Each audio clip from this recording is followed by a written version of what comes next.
There is nothing impossible for a dedicated person, but it will be more and more hard if they decide to continue after a little break.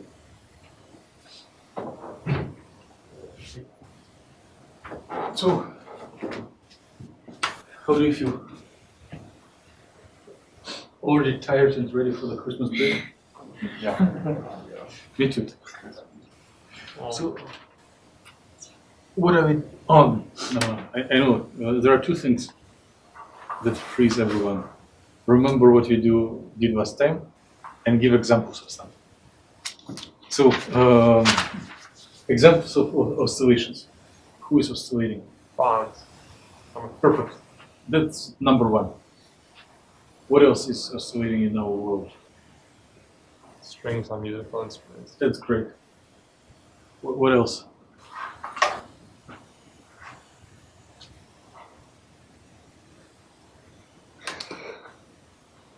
Just I plan to distribute the homework asking to answer it in writing. If we discuss it now, it will be easier.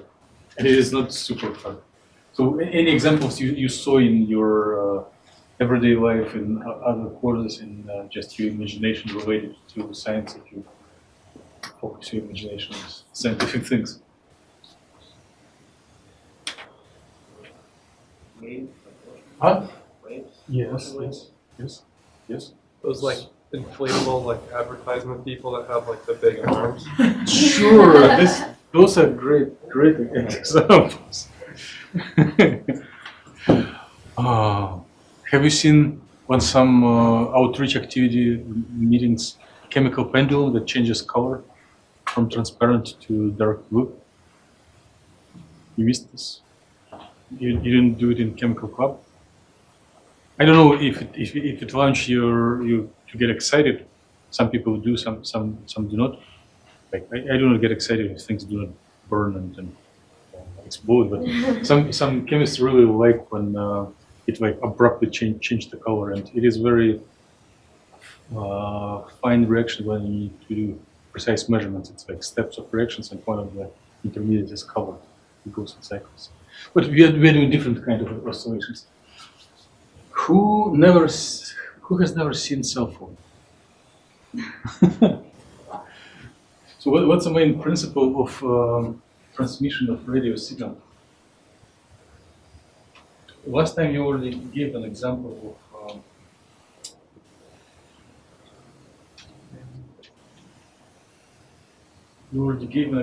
of electromagnetic waves, right? Because strength of electric field, magnetic field oscillate. That's a good example. They are oscillators in free space, fine oscillators of electromagnetic waves.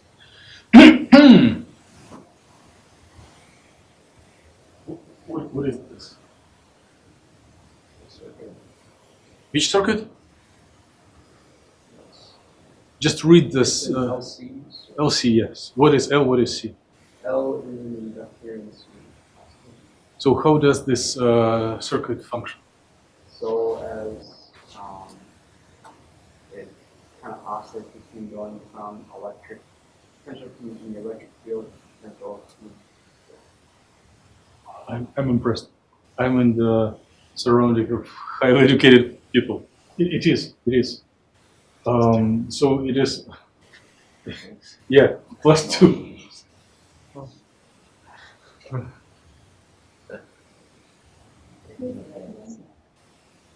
So the capacitor produces an electric field, and as current goes to the capacitor, it generates a potential in the electric field. And then eventually all the current and potential is generated in the electric field that eventually goes back into the inductor, which generates electric magnetic field, and that's where all the potential lies.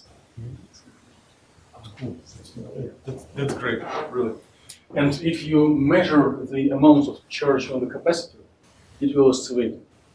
Sine.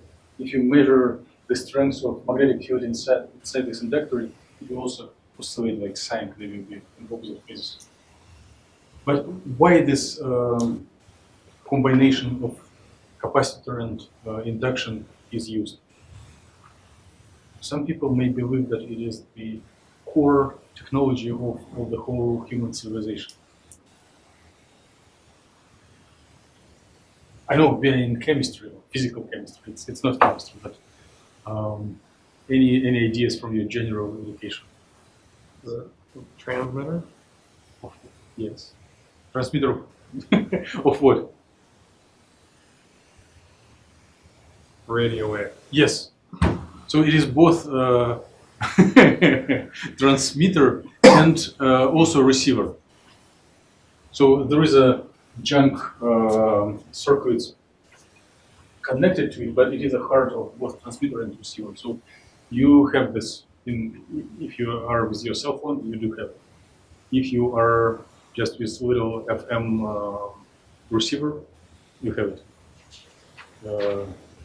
If you are putting the, well, not TV, but if you see spy movie of a person put this little buds that hear something and transmit signal secretly, they all have this transmitter, right? But it is an example of oscillations. There is another example of oscillations that are not that are related to chemistry, but it can be experienced by molecules or groups of molecules that do not have bonds between themselves. The solvents can be polar, right? Sometimes. For example, what is the most popular polar solvent? Water. Good. Something else? Ethanol, liquid alcohol. So they have like dipoles, and if you put a bigger molecule, bigger polar molecule, a molecule that changes its polarity upon during a reaction or due to photo excitation, then dipoles of a solvent will adjust to compensate electric field of the central molecule. But due to thermal motion, they will perform little rotations, not full rotations, but rotations forward and back in angle, like a compass. And there is a special word for this thing. Equations.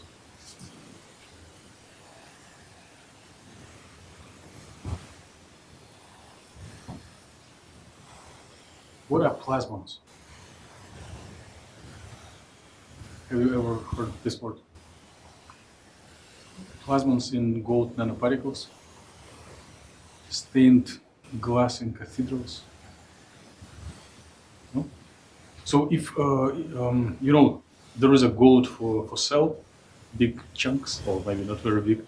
There are like ions dissolved through electrochemistry, and there are nanoparticles when there are maybe 1,000 atoms, and they perform optical activity. They're able to absorb and emit light, but it is very different protocol, very different mechanism compared to semiconductors and regular molecules. Instead of one molecule going between orbitals, it is like many electrons inside the metal start to perform collective motion, to oscillate at certain frequency. So it's another example of oscillations, plasmonic oscillations in nanoparticles.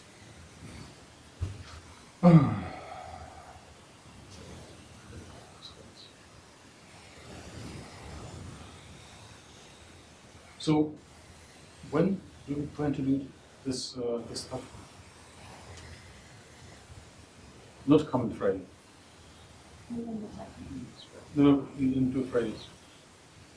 So, there will be meeting tonight in the lab to go over all the things. So the last time we finished somewhere here. So we did everything related to you and half of the questions selected by Caleb, and we should go maybe the whole this page and start another one. So that approximately it will be three pieces, and then on next Wednesday we will cover the rest, so that you will feel comfortable presented. There is a little homework, but it is much easier and much shorter. It is very quick math exercise that 15 minutes or 20. So it's not a main focus. Be sloppy. Focus more, concentrate your effort on the MATLAB section and the code, because it will be used again and again later on. And in the navigation space between our methods, I was thinking of myself if I would be sitting on the other side of the barbed wire. Better if I will be sitting in the classroom, I probably would draw this schematic diagram just on the first page and add on things as we go, because I don't know how about you, but I'm tired to copy paste or to redraw it every time. And if you plan to do it once again and then build up as a little house, you may leave a lot of space at the top. So it is a full page.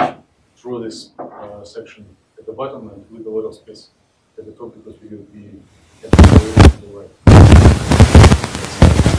So right now we have this free space, one-dimensional box, three-dimensional boxes, and we are going to oscillators, harmonic oscillator, and we are making effort for solving time differential equation with an additional tool. You are on the way to become certified experts in ladder operators. Right? So it is what we are doing here. It is a sale, a discount, a shortcut to get solution of time differential equation with much less efforts.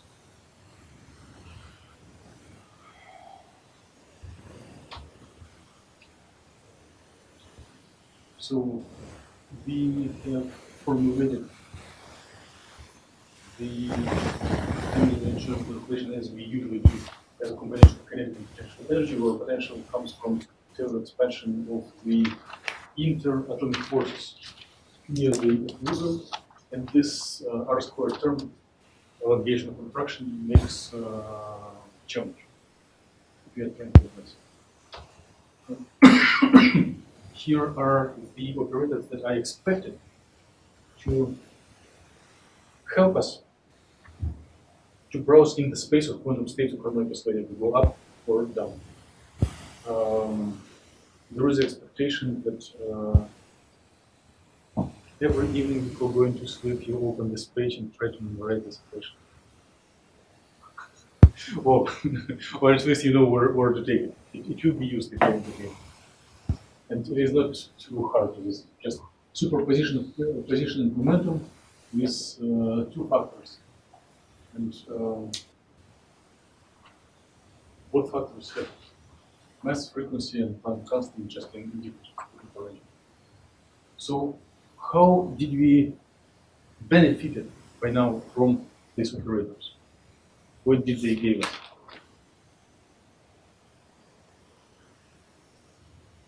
Ground state? Yes, thank you. How does ground state look like? It's like a Gaussian function. Excellent, excellent. And what was the procedure to get the ground state?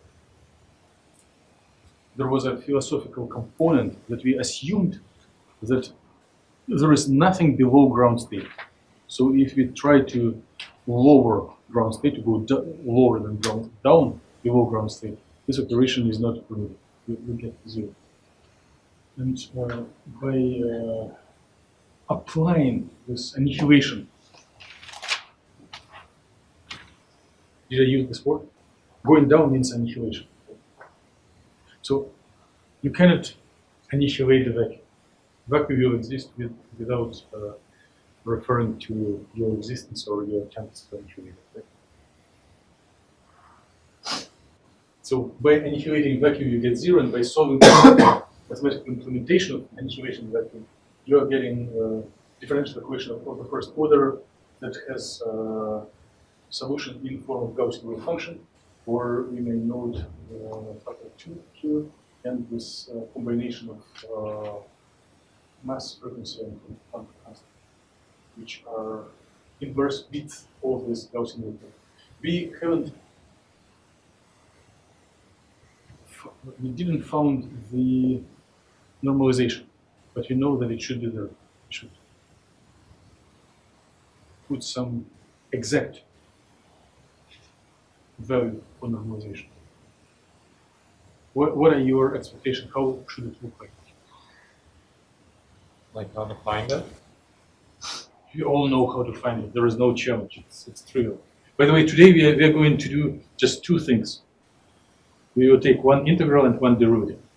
Let's do it with glory.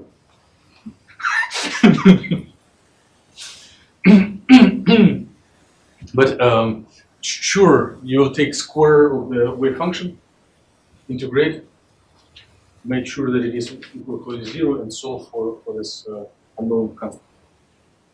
But what are expectations? How the normalization factor should look like? What should it include?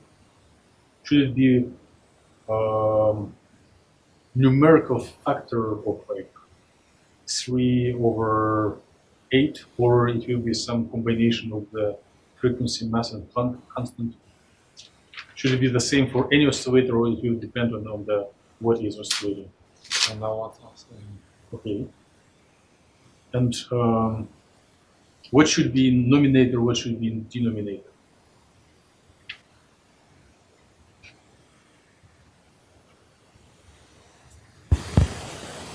Is it going to equal to Planck constant over MW? Huh? Is it going to equal to Planck constant over MW? And it will be depending on the speed, right? So, but there will be the width will be in some power, either square root or maybe something more exotic. We'll check. It's 2 lines of derivation. Just guessing, and some of you may have already done it while I'm not doing things. What else? That's good. There is no excuse for me to postpone this quizzing preparation. So,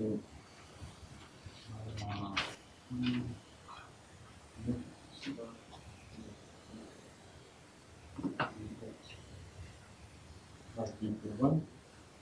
So we have n squared, right? 2 to the power minus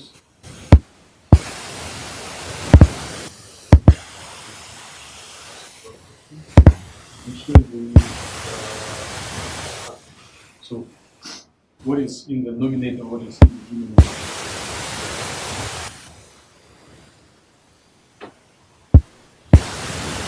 And that is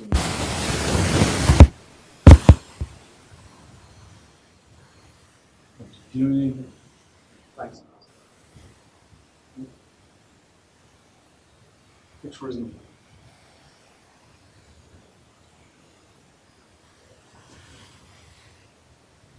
Yeah. But this was only phi, right? Phi naught. And we need phi naught squared. Right? How do you take square? multiply the power by 2. I do too. And then these 2 cancels. Right?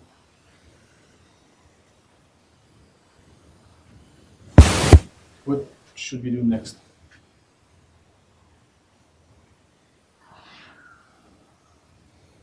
I do not have energy, but it's a good idea. Next year, if, for the same class, just invite one by one and write a couple of symbols. Yes. We change MW over 2 Planck's constant to 1 over sigma. order with that simplifier. So to introduce new variable, Yes. why? Because MW or 2x constant is, they're just constants, so you can just make it sigma, that way you can simplify your expression. Yeah. So did you hear the suggestion?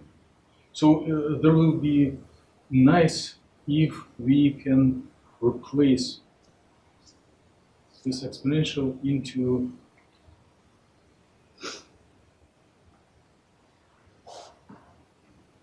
something more simple, that we know how to take the interval, to change variables. And if we agree,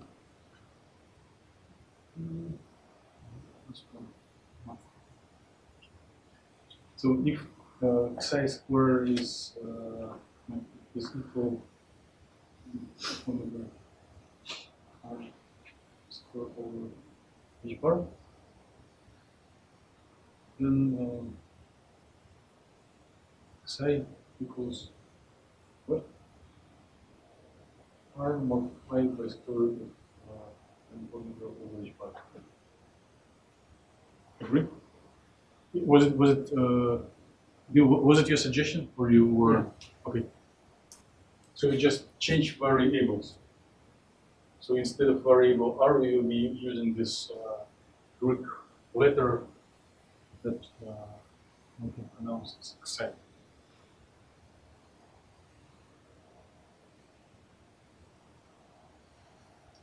And r everywhere can be replaced by psi times a bar over omega, and dr can be replaced by square root of a bar divided by d psi. I should be precise and not missing symbols, otherwise Alex will claim another point, catching my errors.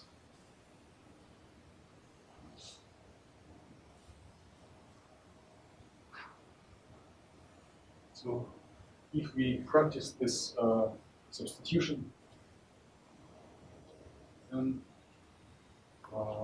we will 1 equals e squared integral e minus psi squared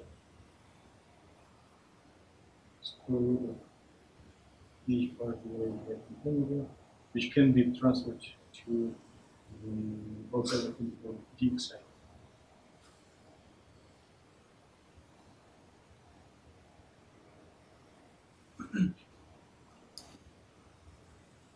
So what is integral of, and the limits here from minus infinity plus infinity. If some of you is very picky and rigorous, there could be philosophical objections of if it is intraatomic distance, how the change of this intraatomic distance can be negative. We would mean that atoms smash into each other and go further. But it is just mathematical abstraction. In fact, the contributions from stuff far enough from equilibrium will not contribute to integration.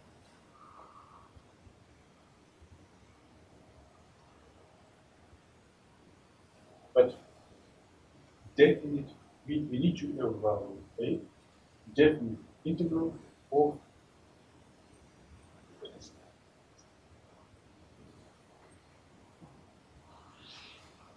Gaussian of e to the power of minus xi squared. What is it? Yes, Alex is doing right. Sometimes in the past it was in the notes. We even spent the whole lecture by going from rectangular to polar coordinates, taking the square of this integral and then going to two-dimensional space, and then taking square root.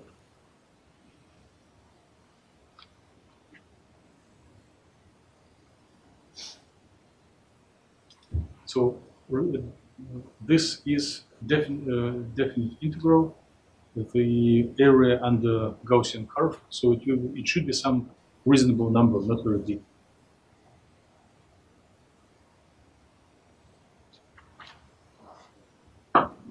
Who is claiming the answer? I can't find it. Isn't it 1? No. No. It's either the square root of pi or one of the Yes. square roots. Square root of pi. Alex plus 1. Square root of pi, yes.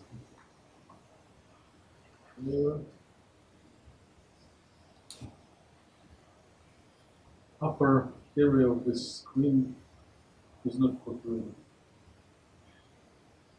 So what do we get?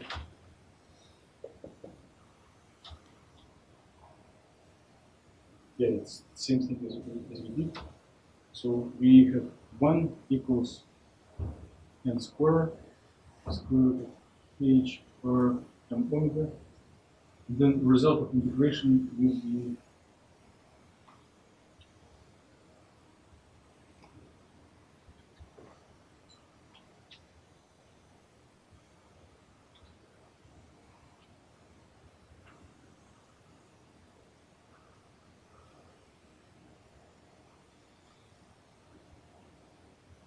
square root of pi. Can we solve it for n? N square equals square root of m omega divided by h pi. Yes, I should make a note and next year invite one by one to the board because it's really affordable exercise. I just don't want to disturb you if you are relaxing. So what is the square root of square root? If square root is power 1/2, and taking square root is 1/2 of 1/2. Which? 4. Right. And I can disclose that next couple of meetings I will try to practice the normalization for first and second excited states. So if it is ground, it's 0. This normalization may be a little different for different states. So it was my cheat sheet and backup just in case no one will want to do actual work. So taking the integration, we get this normalization. So you did found ground state of harmonic oscillator. Now it is normalized. Why we need to normalize things? What is the benefit and necessity? What is the pleasure of normalizing things? No pleasure, says Alex. Does it become orthogonal? Yes, orthogonal and orthonormal. And we all always need orthonormality to get rid of wave functions, right? When we convolute them. When do we get rid of wave functions? Trying to find the expectations. Yes, yes. Wave functions need to be normalized with the purpose, because these wave functions are not a tool to torture students. It is a tool to find expectation values. And if you do not normalize, you'll get huge error.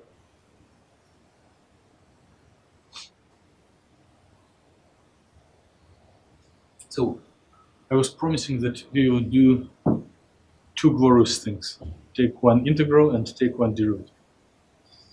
It's time for derivative. So I do not remember equation for raising and lowering operator. We need to cooperate. Maybe we need to memorize it together so that I keep in memory better. But if we do have, I will draw a picture, although we didn't provide all details for it yet. There will be some energies for ground first, second excited state, and we already know R, the ground state will be those. Now we need to find what it will be for the first excited state. And there is an expectation that if we just apply raising operator in diagram to this we will get either phi1 or maybe phi1 divided by some constant. Okay? So we need three things. We need literal expression for ground state of the function. We need literal expression for raising operator. And we need a skill of taking derivatives. Good? Oh, okay. I did a little preparation. We are safe. We don't need to memorize anything, but just in case, please plan. It can be a really useful thing to memorize those. So by now we need only one skill to take derivatives. What do we see here?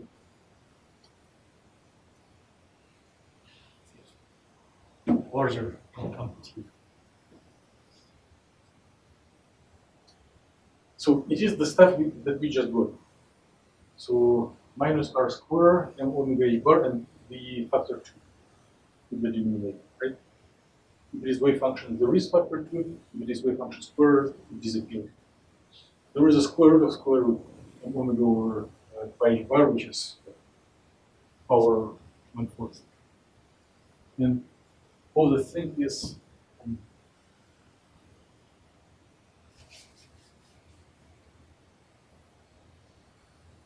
so this is the same thing as we derived and studied before for raising operator. Remember, if it is raising a dagger or a plus, then between position and momentum there is minus. There is an imaginary unit in front of momentum.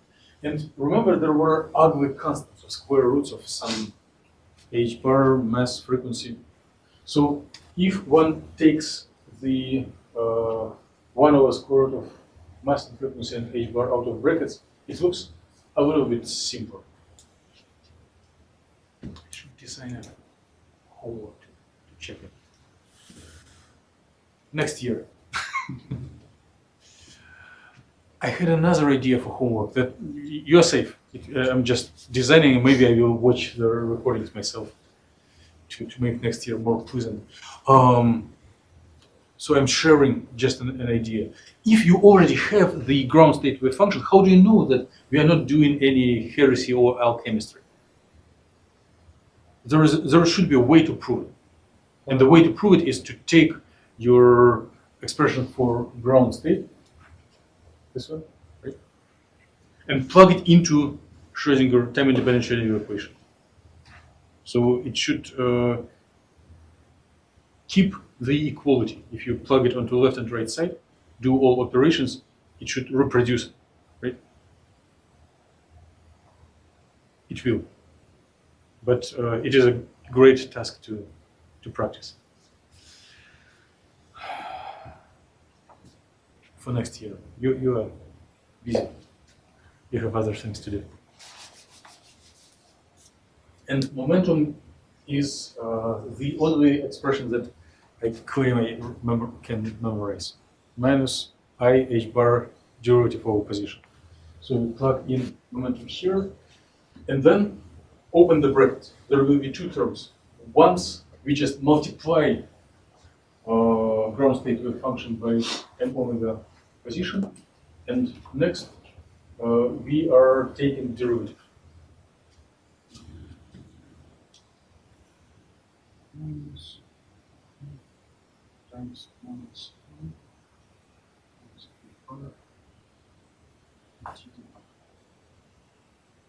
so minus times minus will be plus, times I times I will be minus.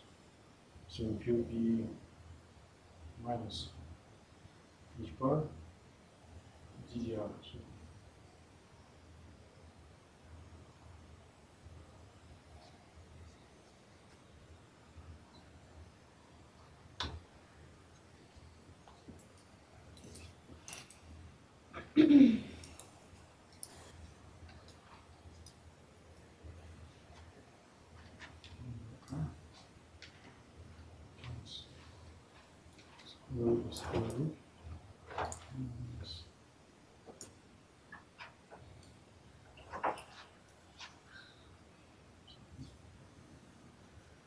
Minus h bar ddr square root e minus omega r squared over 2 e bar.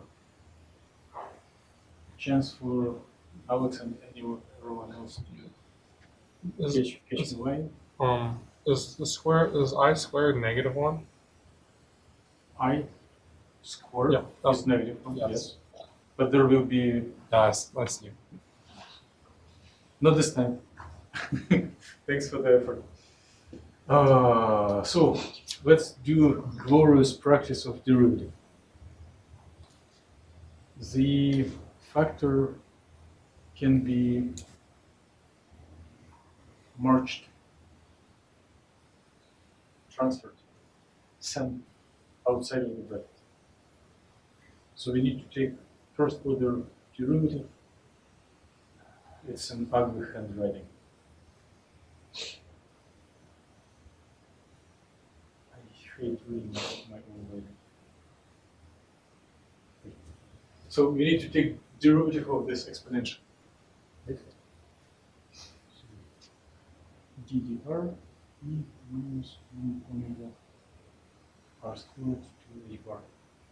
How do we take derivatives of exponentials?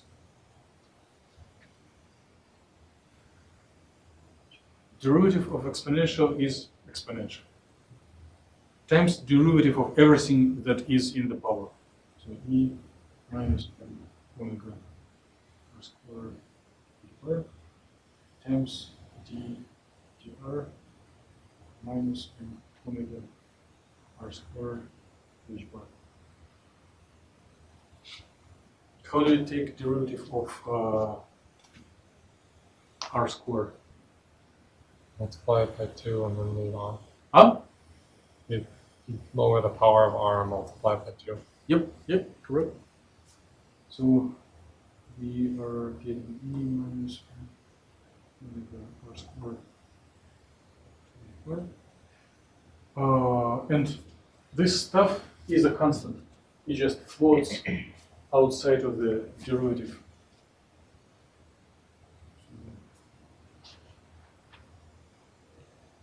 Minus m omega e bar times derivative of r squared, which will be 2r. Right? Catch me if you can. It was just titled.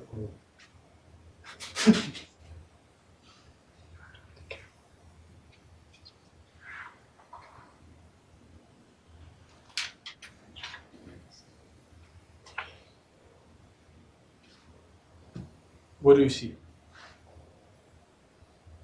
Do you see anything, any pleasant mathematical observations? Oh, they're going to cancel. What is going to cancel? The stuff in the parentheses. Up from up top.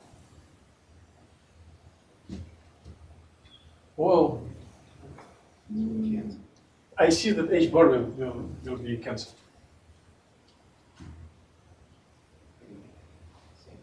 Which color are you going to use? Oh, it's minus See, 1. here we do have this h bar in here, right? In the denominator, and we have h bar there. So it will be cancelled, right? And then It's negative, the only negative. result of taking derivative will be bringing here the factor of minus m omega r. Factor minus m minus frequency. And then there was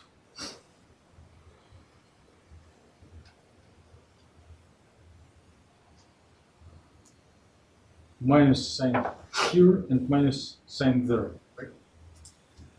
They will compensate each other. So it will be plus. What else?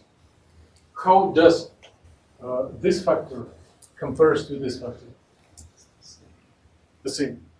And then the exponentials will be the same as well. Right? So we will get the exponential stuff multiplied by twice m omega r. Right?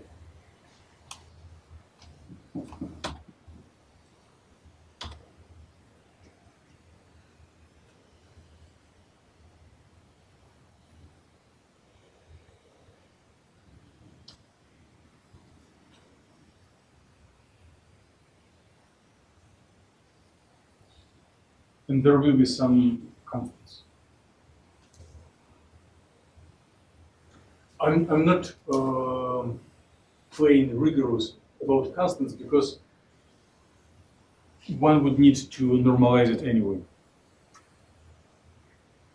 So the only important thing is that we have Gaussian style function multiplied by linear function.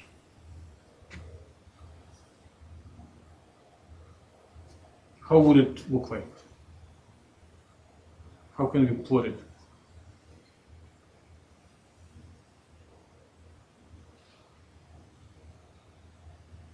So if you have Gaussian, which is positive everywhere, then we do have linear, which is positive above zero and negative below zero. What are we getting after multiplying these two functions? Equal but opposite that comes on each side of the origin. What if you be at the origin? 0. 0. What if you be at minus infinity? Close to 0, but on the negative side. Yeah. What if you be on the plus infinity? Same thing, but on the opposite side. Okay. So it will be so just one little oscillation, right? Changing sign from negative to positive. Make sense? Right? So the it looks like good function from mathematical point of view because it decays to 0 at infinity, which tells that it is good to integrate, to take the definite integrals, derivatives, so there are no discontinuities, so one can play games. Good. Minus, plus.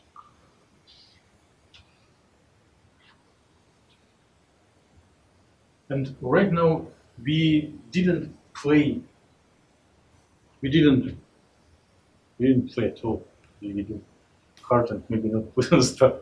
We didn't try to find the eigenenergies. Right now, we are looking only for eigenfunctions.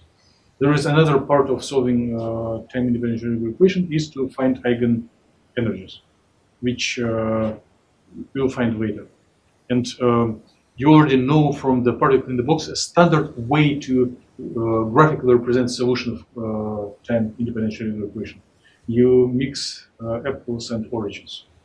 You make a figure where y-axis is energy plus square root of probability. Right? So you plot orbitals which are offset by energy, and you also plot potential. So I'm skipping the values of these energies, although you may know that it is proportional to frequency times one constant. 1/2 h bar omega is 3/2 h bar omega, and then if you to conversion. But you already know from your own effort, you are on the way to become masters of certified experts of ladder operators. So you have the ground state which is Gaussian, and you have first state which is this Gaussian multiplied by linear, which comes to 0 in this shape. So if we would decide to do superposition and analysis of how the expectation value of position moves, you already can do it between ground and excited, similar as we did for particle in the box. We will postpone this pleasure for later. We better look for maybe at least one more excited states and energies, but you are on a right track of becoming experts of harmonic oscillator. End of the meeting. Thank you for attention and involvement into discussion. Special thanks for trying to catch errors and suggesting mathematical steps. And looking forward to see you 5 p.m. QBB once again.